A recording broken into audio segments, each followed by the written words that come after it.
안녕하세요. 조이북 클럽의 조이입니다.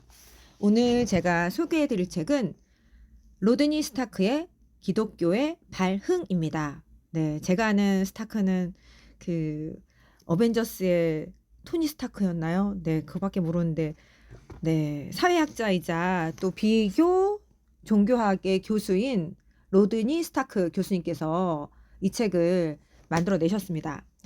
그래서 우리가 보통 생각할 때 지금은 굉장히 다수를 차지하고 있는 기독교지만 어, 오랜 기간 동안 여기 책에서는 서문에서 기원 후 40년부터 350년간 그러니까 300년 이상 박해를 받았는데 어떻게 이 초기 기독교가 이렇게까지 성장할 수 있었나를 가지고 이제 이 책이 나오게 된 거죠.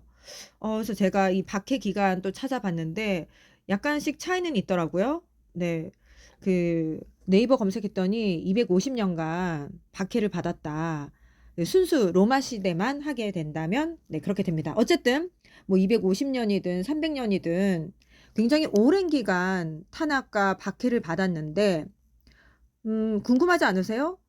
저는 사실 이 책을 이제 설교 시간에 접하게 되고 아, 발흥이 뭔가 그 세계 정교 중에서 메인이 되는 그런 뜻인가 했는데 원문에서는 발흥이 영어에서 rise 네, 어떻게 떠오르게 되었는가 네, 정말 그 중점은 초기 기독교에 맞춰져 있어요.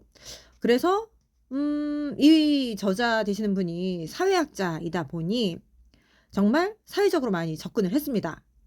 그래서 그런 접근은 신선하고 좋았는데 이 궁금하잖아요. 종교가 없는 입장에서 어떻게 사람들이 종교를 가지게 되지? 아니면 A라는 종교에서 B라는 종교로 개종이 어떻게 되지? 네, 그걸 찾아보고자 실제 사례를 접해 봤다.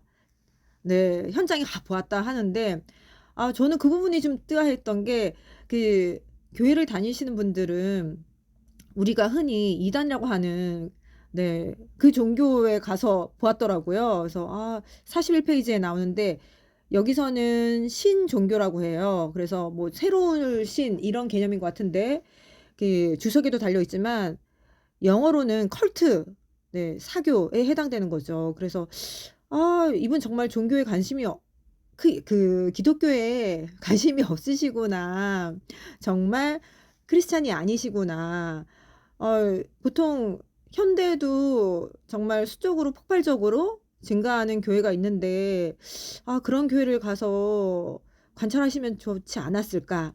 네, 어쨌든 그걸 통해서 봤을 때 결국 굉장히 애착 관계, 네트워크, 그 끈끈함을 통해서 많이 개종이 되더라라고 이야기하고 있습니다. 그래서 저는 그 부분 접근이 조금 아쉬웠고요. 그리고 다른 걸 좀 살펴보자면 그 후반부에는 이런 얘기가 나와요. 그 아시다시피 로마가 굉장히 많은 나라를 정복했잖아요. 그러면서 굉장히 다양한 네, 다양한 신들이 굉장히 그 로마에 들끓게 됩니다. 예전에 제가 소개해드린 쿠오바디스 그 책에 보면은 정말 신들이 어마무시하게 나오는데 우리가 오늘날에 흔히 과연 행운의 여신은 누구에게 미소를 지을까요? 그런 표현이 아주 그 다양한 신 중에 하나의 표현에 지나지 않을 정도로 뭐 하나를 성공했다, 농사가 잘 됐다 하면은 농사의 신, 뭐 전투에서 이겼다 하면 전투의 신, 오늘 하늘의 날씨가 맑으면 뭐 그 태양의 신, 네, 대화마다 네, 다양하신 신들이 나와요. 네, 그래서 그 쿠오바디스를 읽었기 때문에 여기서 말하는 그 당시에 로마 상황 굉장히 많이 이해하는 데 도움이 되고 오버랩이 됐습니다. 그래서 궁금하신 분들은 쿠오바디스를 먼저 읽으시고 이 책을 접해 보신다면 정말 초기 기독교는 그랬구나 확 다가오실 것 같아요.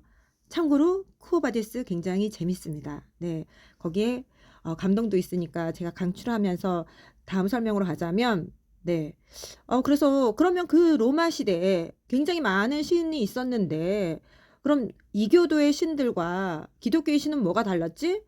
그 이교도도 야 희생제 제사 드려, 네, 그거랑 얼핏 보면 비슷해 보이는데 가장 큰 차이점은 그 이교도의 신들은 인간에 대해서 무관심하거나, 또 우리가 그리스 로마 신화를 보면 굉장히 그 신들이 인간 같은 모습을 가지고 또 가끔은 인간의 일에 간섭도 하면서 회방 놓는 그런 게 그리스 로마 신화에 많이 나오잖아요. 그랬는데 어머나 세상에, 기독교를 봤더니 하나님은 자기 자신을, 하나님을 사랑하는 자들을 사랑한대. 이게 굉장히 센세이셔널 했다라는 거죠. 네. 근데 이 이교도의 이런 뭔가 요구하는 것들, 과연 오늘날에는 우리가 종교를 믿으면서 믿음 생활하면서 이런 모습을 전혀 안 가지고 있다고 단언할 수 있을까? 네. 네, 저희 시어머니께는 좀 죄송하지만 어머니 제가 이거 하는 거 안 들으시죠? 네, 예전에 어머니가 그러시더라고요. 아, 믿으신다고 하셨는데 내가 요즘에 너무 섭하게 해드렸나, 아 그래서 내가 일이 안 되나, 그래서 헌금했다고. 그래서 아니, 가장 중요한 11조만 하면 되는 거고, 또 마음이 내키면 기쁜 마음으로 드리는 거를 네, 즐겨 받으시지.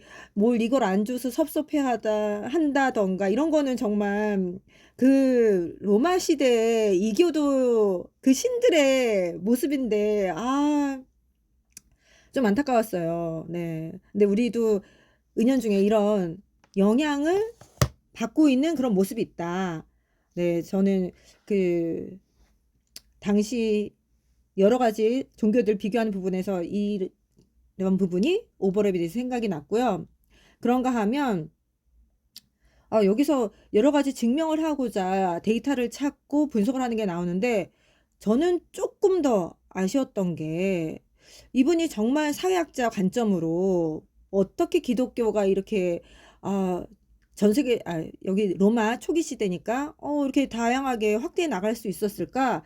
그러면 그 사회학자 관점과, 그리고 여기 성경에서 주장하는 것들을 두 개 다 체크를 하면서 가야 되는 게 아닌가라고 생각하는데, 그래서 좀 충돌하는 게 있어요. 음, 결국은 어느 계층이, 사회적 계급이 이 기독교를 많이 믿게 되었는가. 그래서 막 이것저것 자료를 찾고 하다가 결론은 네, 약간 유야무야 된 게 있는데, 네, 성경에서는 모든 사회적 계층이 있지만 우리가 그 흔히 얘기하는 신분이 높은 사람도 있지만 아닌 사람도 있어요. 그래서 그걸 대놓고 성경에서는 이렇게 이야기하고 있습니다. 그래서 고린도전서 1장 26절에서 27절, 아시는 분, 뭐 오랫동안 교회를 다니신 분들은 다 이게 굉장히 익숙한 구절이니까 그럼에도 한번 제가 읽어드리자면, 형제들아 너희를 부르심을 보라. 육체를 따라 지혜로운 자가 많지 아니하며 능한 자가 많지 아니하며 문벌 좋은 자가 많지 아니하도다. 그러나 하나님께서 세상에 미련한 것들을 택하사 지혜 있는 자들을 부끄럽게 하려 하시고 세상에 약한 것들을 택하사 강한 것들을 부끄럽게 하려 하시며. 네, 그래서 여기 얘들아 우리 문벌 좋은 사람 많지 않아. 알지? 우리 여기 똑똑한 사람 많지 않아. 이 얘기를 하고 있잖아요. 근데 그렇게 했는데 오히려 강하고 능력 있는 사람이 더 부끄럽게 되고 오직 하나님만 높여지게 된다라는 거죠. 그래서 여기서는 이제 여기 봐봐 고위 계층 있잖아. 여기 사진 있지? 그래서 그 여러 가지 반론들을 펼칩니다. 그래서 네, 저는 다양한 계층이 있었다. 그 중에 고위 계층도 있었지만 다수는 신분이 낮은 사람이었다. 참 그랬던 기독교가 지금은 있는 사람들의 종교가 된 것 같아서 좀 마음이 그래요. 그리고 두 번째는 이제 순교가 있었지만 그렇게 많은 사람들이 순교를 다 당한 건 아니야. 그리고 좀 리더급만 해당됐던 거야 라고 이 책에서는 이야기를 하고 있습니다. 자, 그렇다면 성경에서는 어떻게 이야기하고 있는가? 네, 로마서 8장 35절에서 36절. 네, 이것도 잘 아시죠? 주를 위하여 죽임을 네.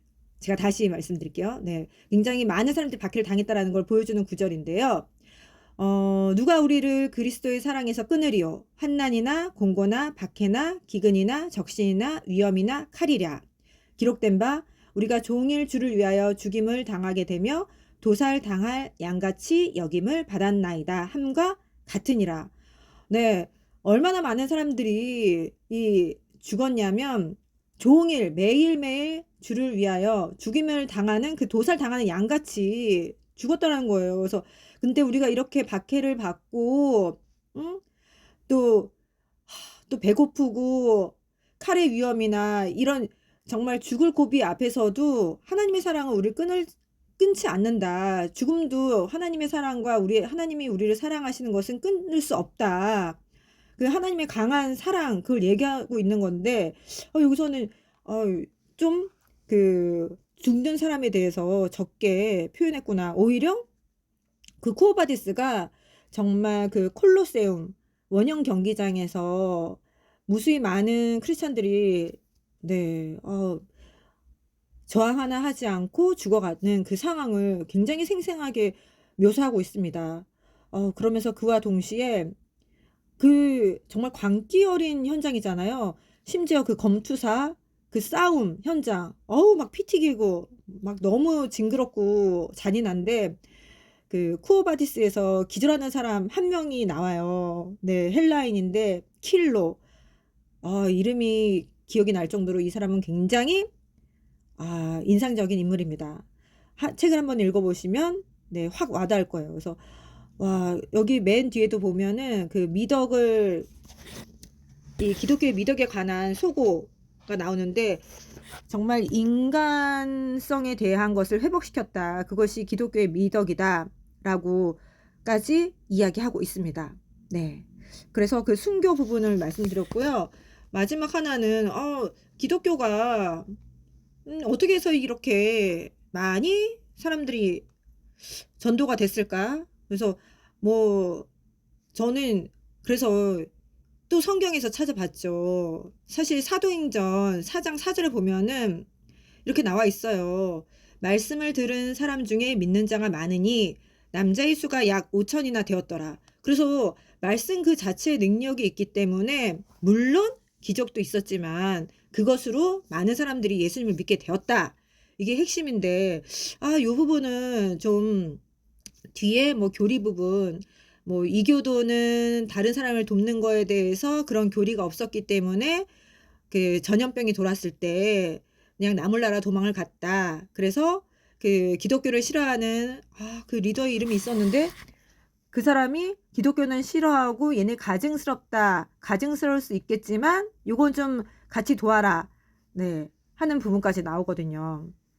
그래서 그런 부분이 좀 아쉬웠고 제가 맨 마지막에 갈수록 이제 후반부에서는 만족도가 좀 올라갔어요. 그리고 그 당시 시대적 상황에 대해서 굉장히 자세하게 설명이 되어 있어서 이해하는 데 또 도움이 많이 됐습니다. 오늘날의 저출산, 네, 한국은 특히나 이게 심각한 사회 문제잖아요. 근데 로마 그 시대도 저출산이 굉장히 심각했더라고요. 네, 오죽하면 키케로가 이거 독신은 불법화해야 돼. 그렇게 제안을 할 정도였고, 네, 무자식이 대세였다고 합니다. 네, 178페이지에 그렇게 나와요. 그런데 뭐 교회 다니시는 분들은 다 아실 거예요. 기독교는 생육하고 번성하라 그러잖아요. 며칠 전에도 저희 딸이 자기는 동생을 꼭 갖고 싶었는데 왜 둘만 낳고 셋째를 안 낳았냐. 그런 얘기를 하더라고요. 네, 어쨌든 그 뒤에 보시면 안디옥 그 도시 지역에 대해서 설명이 나오는데 지금의 도시도 굉장히 많은 인구가 밀집되어 있잖아요. 근데 그 당시 평당 계산을 했을 때 오늘날보다 더 극심할 정도로 밀집도가 높아요. 그렇다면 지금이야 상하수도가 발달되어 있지만 굉장히 전염병, 역병으로부터도 공격이 만만치 않았을 것이다. 라고 우리가 유추할 수 있잖아요. 네. 실제 로마 시대에도 굉장히 많은 역병으로 많은 사람들이 목숨을 잃어갔다고 나와 있습니다. 그리고 또 화재에도 약하기 때문에 그것으로 인해서 또 주거가 더 불안해지는 사람들. 그래서 쿠오바디스에서도 그 화재, 네, 네로가 불을 지폈죠. 네. 그 내용이 나와 있는데 그뿐만이 아니라 굉장히 열악한 주거 환경에 대한 묘사도 나와 있는데 이 책하고 네, 많이 오버랩이 됩니다. 그래서 많은 이 이교도인들은 역병으로 죽어갈 때 굉장히 공포스럽잖아요. 그런데 그때 기독교인들은 아, 이 시대적 상황에 대해서 설명을 해주고 이게 끝이 아니라는 그 위안까지 줬기 때문에 나 몰라라 도망가는 사람들이 대다수고 그게 특별히 욕할 것이 안 되는 상황이었는데 기독교인들은 다르게 행동했다라는 것. 그때도 굉장히 많은 사람들이 기독교로 개종을 했을 것이다 라고 말하고 있습니다. 그러면서 책에서는 기독교 여인들은 그 당시에 여자라고 굉장히 많은 여아 사례가 있었다고. 그것도 너무 충격이었어요. 그런데 기독교는 그렇게 하지 않았기 때문에 남녀 비율이 어느 정도 맞았다? 그러면 다른 로마 사람들의 기준으로 봤을 때 여자가 굉장히 부족했기 때문에 이 안 믿는 사람들, 기독교인이 이교도와도 많이 결혼했을 거다. 176페이지에서는 심지어 내 자녀가 다른 사람, 종교가 다른 사람하고 결혼한다 하더라도 우리 아이가 이 종교를 저버릴 우려가 없어. 라고 그 결혼을 뭐 흔쾌히까지 아니더라도 용납했을 것이다. 라는 그 톤앤매너로 이야기가 나옵니다. 그런데 책에서는 그랬지만 성경에서는 네, 사실 이 불신결혼 조심해라, 하지 마라 라는 게 주 핵심이에요. 그런데 이렇게 하지 말라 해도 내가 정말 사랑하는 남자가 안 믿는다? 결혼할 수가 있잖아요. 사람이다 보니. 그러면 성경에서는 헤어지지 말고 네가 여자든 남자든 아내가 잘하면 남편이 잘하면 예수님 믿을 수 있을 거잖아. 그러니까 순종을 해라. 그러면 남편도 아내도 믿을 수 있다. 요렇게로 나오지만 네, 그 믿지 않는 자와의 결혼은 네, 여기처럼 이렇게 거의 책에서는 웰컴 기준인데 그렇지 않다라는 것을 한 번 더 짚어주고 싶었습니다. 네, 그래서 쭉 책을 읽다 보면 정말 그 당시에 기독교인들은 대단했구나 라는 생각을 끊임없이 하게 되었고요. 그러면서 저자는 311페이지에서 이런 얘기를 해요. 결론 지으면서 기독교가 성장한 이유는 비록 많은 기적이 일어났지만 네, 기적 부분도 앞에서 살짝 이야기 나오는데 기적이 없이 이렇게 많은 사람들이 예수님을 믿게 되었다고? 그게 더 기적적인 거 아니야? 네. 그 말도 정말 논리가 맞죠. 그래서 인정을 하고 있습니다. 기적이 일어났지만, 그 기적을 행해서만도 아니고, 기적 때문에 그런 게 아니다. 또, 아시다시피, 콘스탄티누스가 기독교 이제 선포하잖아요. 여기서는 이렇게 나와 있습니다. 기독교가 성장해야 한다고 1000명을 해서도 아니다. 심지어 순교자들이 그 신뢰도를 높였기 때문도 아니었다. 그러면서 기독교가 성장한 이유는 기독교인이 치열한 공동체 생활을 했기 때문이다. 그래서 정말 그 전염병이나 화재나 여러 가지 혼돈한 그 시기에 정말 형제 자매처럼 대해주고 소속감을 주고 어려울 때 도와주는 나에게 정말 또 다른 사회적 안전망? 네, 여기서도 그렇게 표현이 나와 있거든요. 그렇게 했기 때문에 그러면서 이웃들을 초대하고 복음을 나누려고 노력했던 그 기독교 신자들이 있었기 때문이다 라고 마무리를 짓고 있습니다. 그래서 그렇다면 오늘날의 한국교회는 얼마나 우리 현대를 살아가는 사람들에게 이 각자의 처해 있는 인생의 어려움에 대해서 설명을 해주고 위안을 주고 있는가? 그렇다면 나는 정말 좋은 크리스찬인가? 네, 여러 가지 생각을 해보는 그런 시간이 되었습니다. 네, 그래서 기독교가 궁금하시다면 한 번쯤 로드니 스타크의 기독교의 발흥을 읽어보시기를 추천해 드립니다. 책이 궁금할 땐 클럽으로 오세요. 조이북 클럽.